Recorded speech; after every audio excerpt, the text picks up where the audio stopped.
This week's featured artist with Clive Brady. It's my absolute pleasure to be joined by a soul icon from the US with me here in the studio today.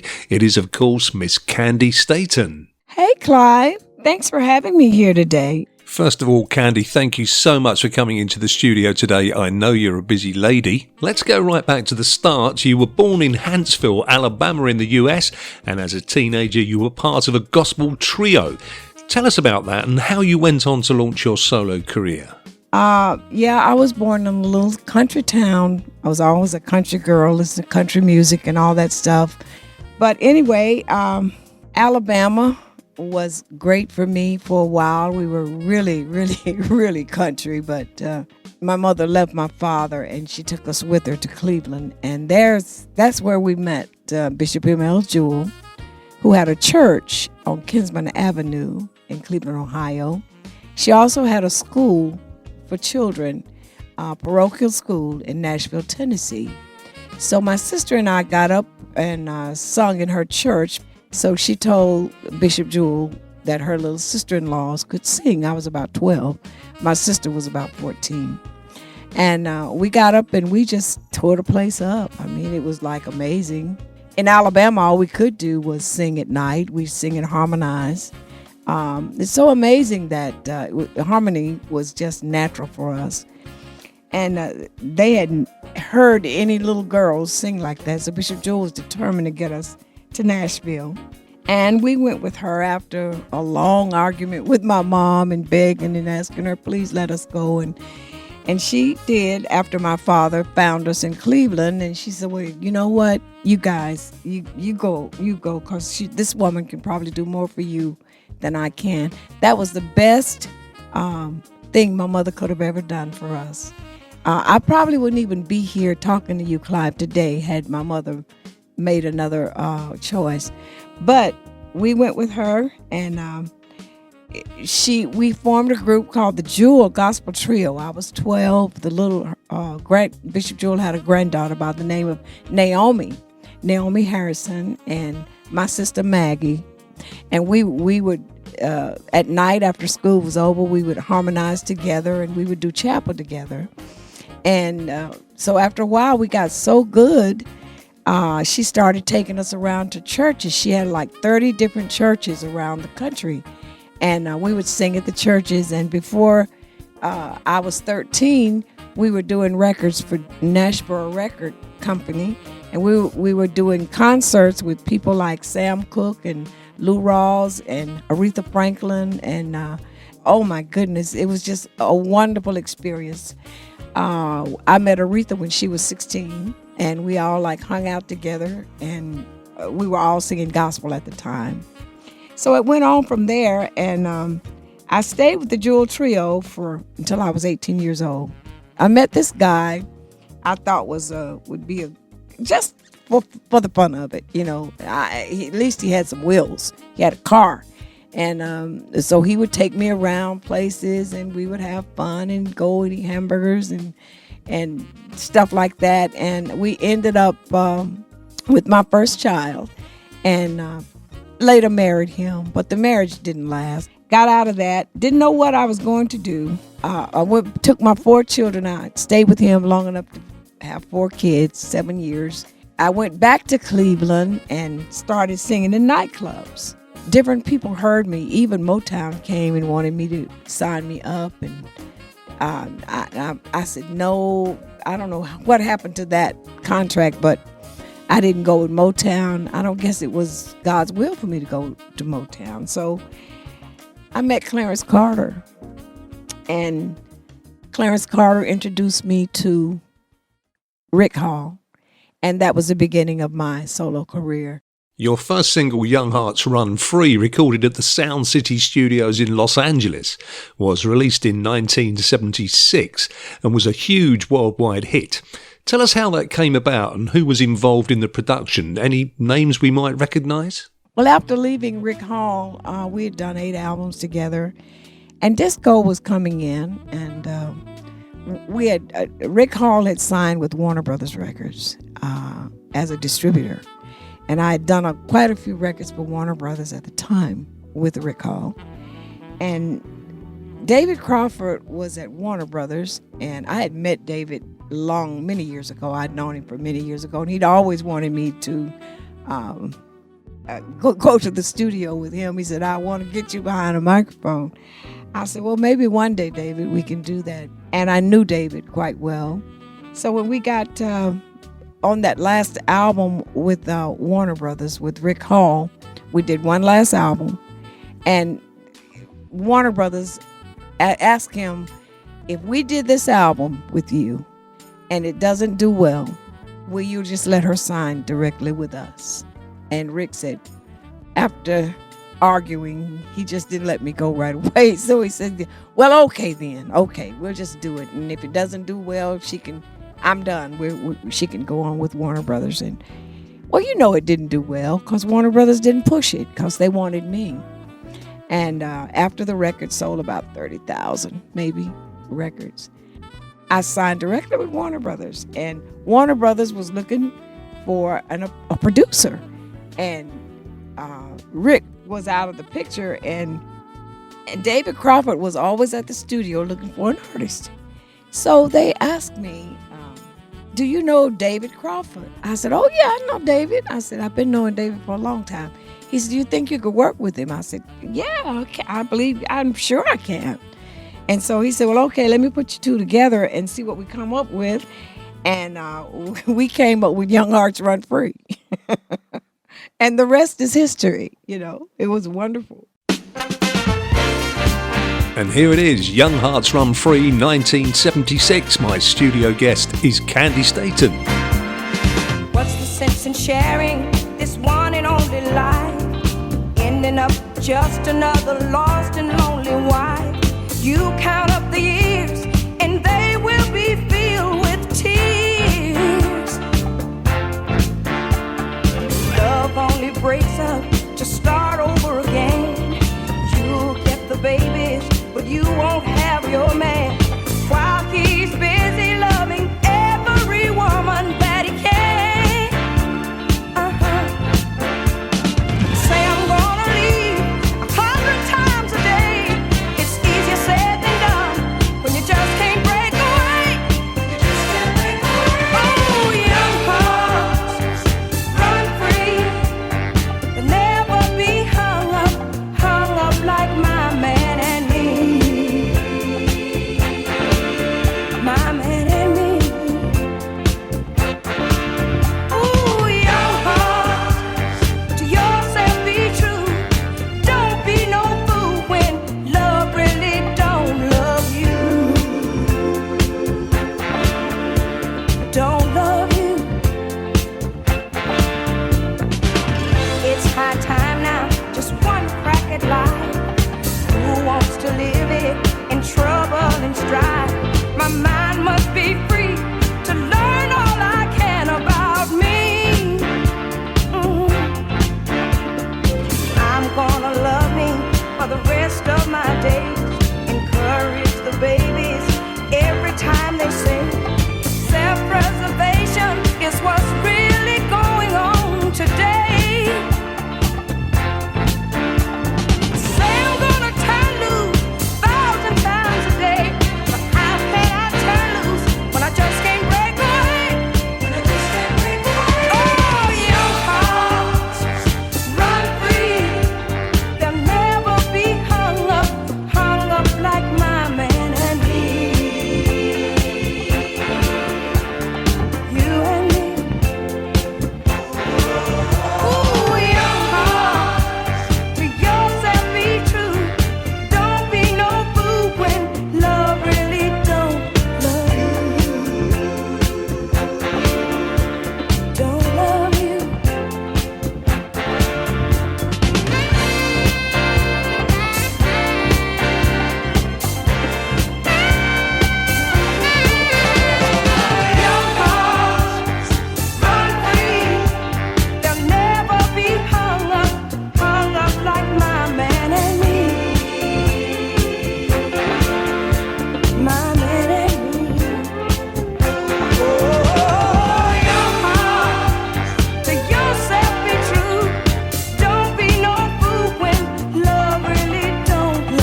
Young Hearts Run Free from 1976. You've recorded around 30 albums over many decades, Candi. Tell us the secret to such a long and successful career in the music business. It's like music changes, and you have to change with the music, and so many times we don't. And I try to stay relevant to what's going on. And I'm also a songwriter, and I was inspired by Ashford and Simpson, who was very close friends of mine during those days.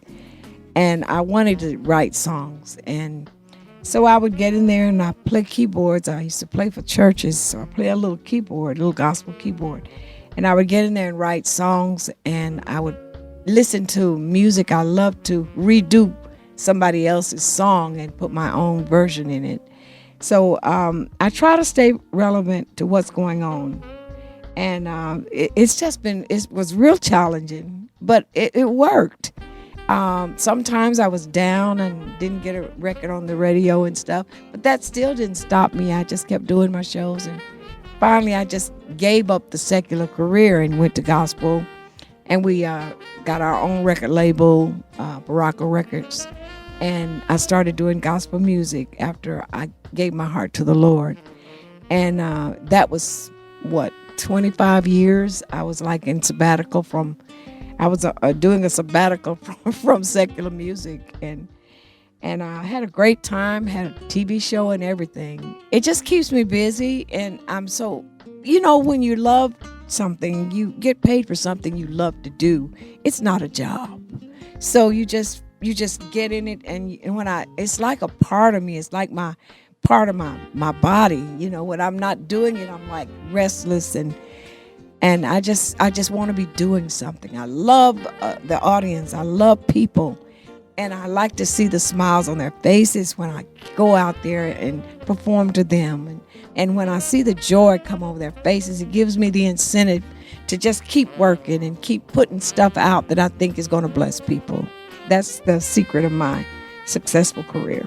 If we roll forward to a track you recorded in 1986, you had a huge hit across Europe with the track You've Got the Love, where you collaborated with The Source. Tell us how that came about.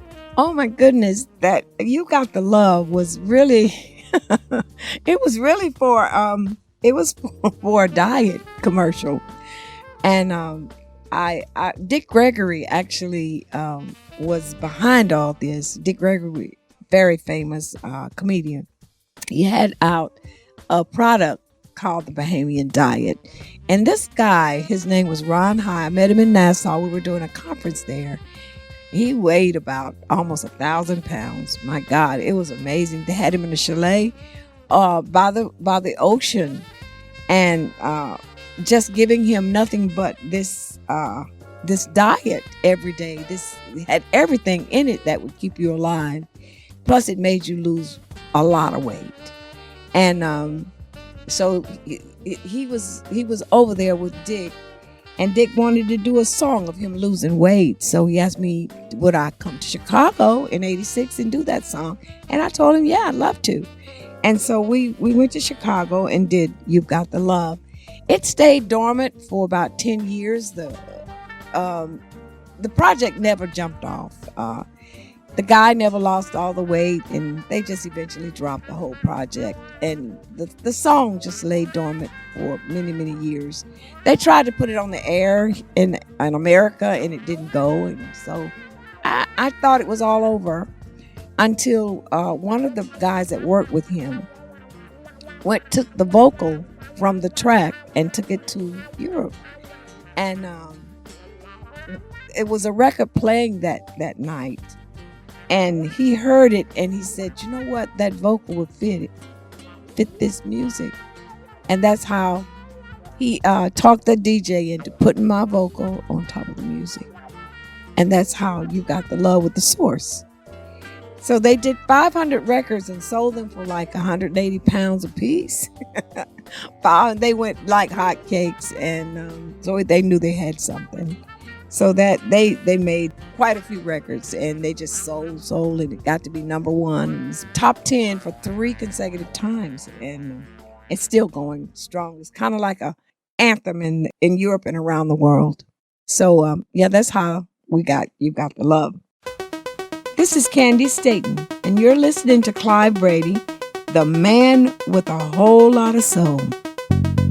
Sometimes I feel like throwing my hands up in the air. I know I can count on you. Sometimes I feel like saying, Lord, I just don't care. But you've got the love I need to see me through. Sometimes it seems the going is just too rough. And things go wrong no matter what I do. Now and then I feel like life is just too much. But you've got the love I need to see me through. When food is gone, you are my daily meal. When friends are gone, I know my Savior's love is real. Your love is real. Sometimes I feel like throwing my hands up in the air. I know I can count on you. Sometimes I feel like saying, Lord, I just don't care. But you got the love I need to see me through.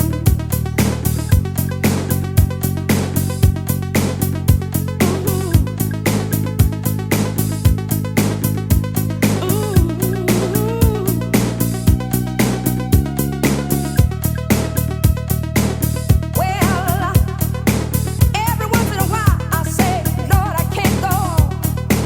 Every once in a while I get to feeling blue. Every once in a while it seems like I am all alone. You got the love I need to see me through. Occasionally my faults are great and friends are few. Occasionally I cry, Lord, what must I do? Occasionally I call out, Master, make me new. You've got the love I need to see me through. Well,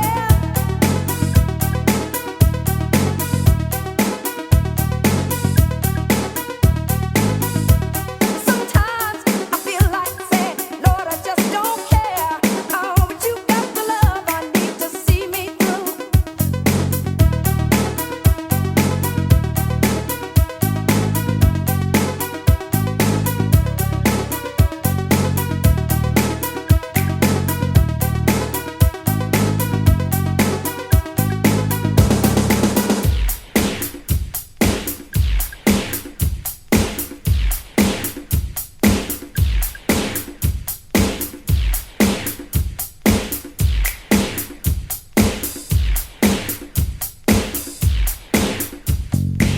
Sometimes I feel like throwing my hands up in the air. I know I can count on you. Sometimes I feel like saying, Lord, I just don't care. But you've got the love I need to see me through. Sometimes I feel like throwing my hands up in the air. I know I can count on you, yeah. Sometimes I feel like saying, Lord, I just don't care. You've got the love to see me through. Oh, sometimes I feel like throwing my hands up in the air. This week's featured artist with Clive Brady. This is the Global Network Funk and Soul Show. My name's Clive Brady. My studio guest today is Miss Candi Staton. Rolling back to the early 70s, Candi, in 1972 you appeared on season 2 of the iconic US TV show Soul Train. Tell us about that experience. It must have been a big moment for you so early on in your career. It was fun. I loved doing it. It was amazing how you could get on, Soul Train. All the dancers were out there dancing, and Midnight Special and all those kind of big shows. Young Hearts Run Free took me into areas I never dreamed I would ever get in. So it just kept building, and I loved it. And I was probably appeared on there a couple of times. But it was wonderful being on Soul Train. Soul Train was the bomb. Your most recent album was Unstoppable from 2018, which I understand featured your sons Marcel and Marcus in the rhythm section on that album. It must have been great to work alongside your sons with that project. Well, that's not the first time I worked with them. When we did a tour one time when they were very young.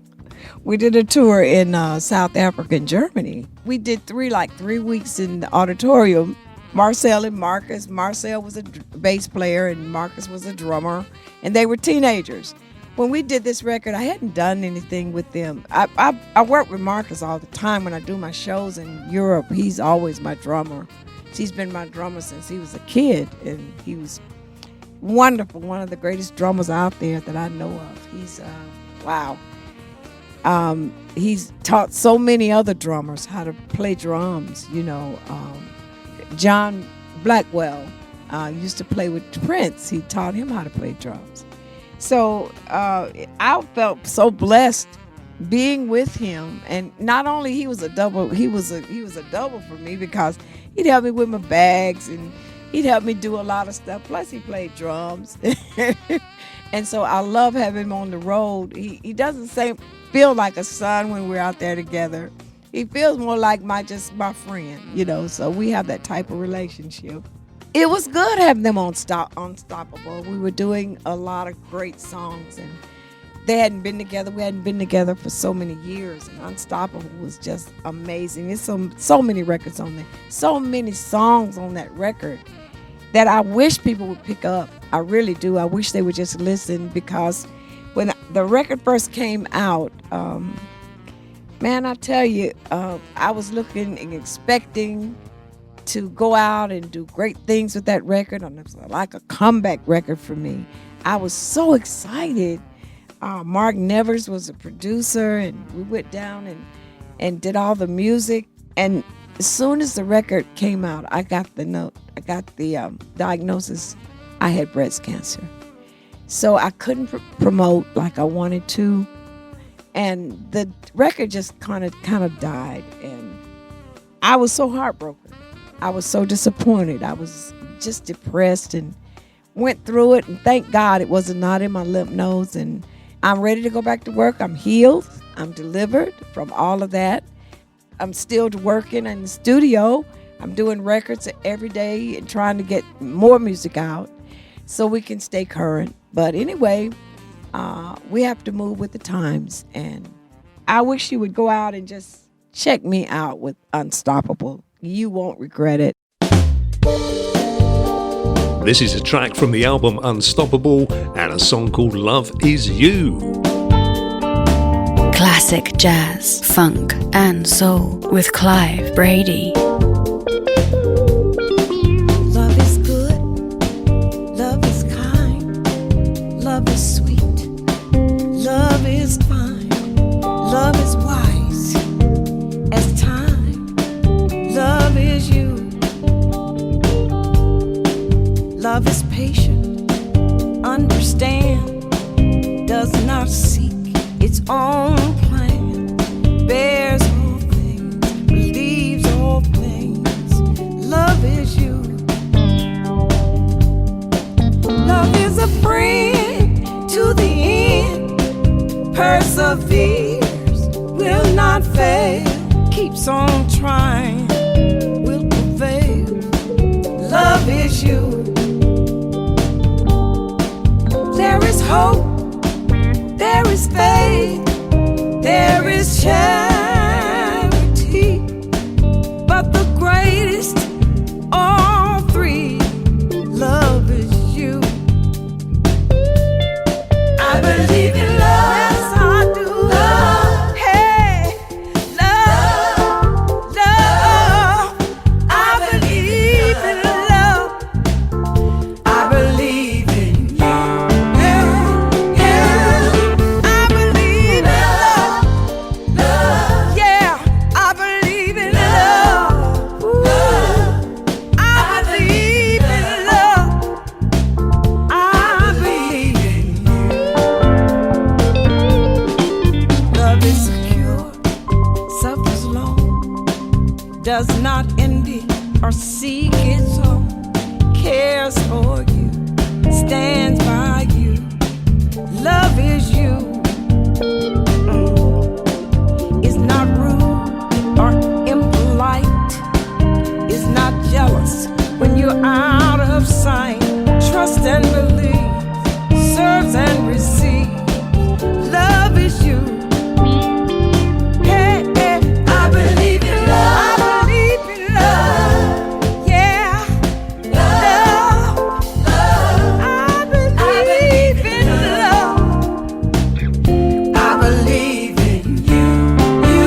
from the 2018 album Unstoppable from Miss Candi Staton and a track called Love Is You. Thank you so much for popping in today, Candi. It's been great having you here in the studio and spending some time with me. You're so welcome, Clive. This week's featured artist with Clive Brady on your radio.